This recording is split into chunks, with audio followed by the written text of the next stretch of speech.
कधीच नाही चुकणार तुमचे फेवरेट टीव्ही शोज झी5 सोबत, तेही एकदम फ्री।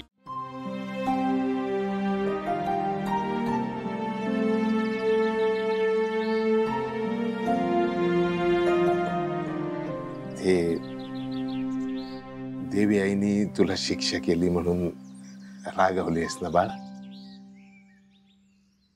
पण कसं आहे ना, आपलं ना पूर्वजन्मीचं काहीतरी पुण्य असलं पाहिजे म्हणून हे किर्लोस्कर कुटुंब आपल्याला मिळालं। आईल्या मॅडमनी तुला शिक्षा केली त्याचं ना वाईट वाटून नको घेऊ, कारण त्यांना तुझी काळजी आहे ना, तुझं समज चांगलं व्हावं असं त्यांना वाटतं, म्हणून तर एक स्थळ सुचवलंय त्यांनी तुझ्यासाठी। कोणत्यो? हरीश काय? हा, ती आईला देवी आणि तू बोलताना मी ऐकलं। हा वय वय त्योच। कसं आहे ना पोरी, कधीतरी लग्न करायचंच आहे ना, म्हणून तर आईल्या मॅडमनी त्या हरीशचं स्थळ सुचवलंय। म्हणजे हरीश कोण आहे लक्षात येतंय ना तुझ्या? हे आदित्य बाबांसंगत त्यांच्या ऑफिस मध्ये असतो। तू त्या हॉस्पिटलात ऍडमिट होती तेव्हा त्यांनी लई मदत केली होती, आठवतंय का? आणि सगळ्यात महत्वाचं म्हणजे आईल्या मॅडमनी समधी चौकशी केली, मुलगा चांगला आहे, हे स्थळ ना करायचं काही कारणच नाहीये ना। माझं वजन झालंय का बा तुला? तू का गडबड करतोयस माझ्या लग्नाची?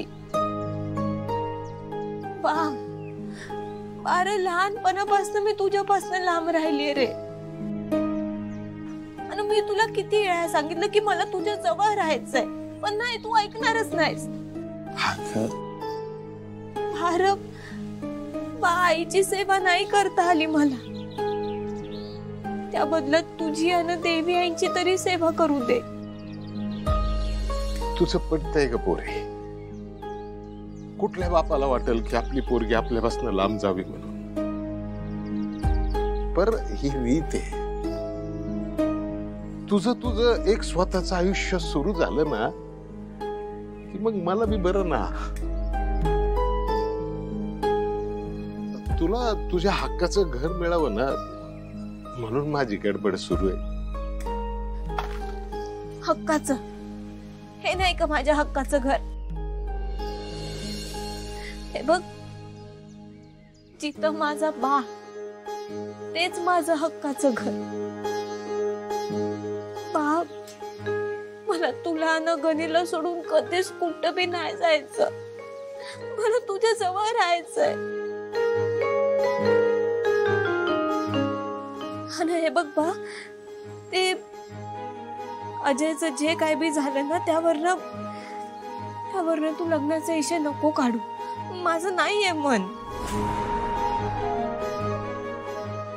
हे बघ, तू पुन्हा जर का बळजबरी माझ्या लग्नाचा विषय काढलास ना, तर मी हे घर सोडून जाईल, परत कधी बी येणार नाही।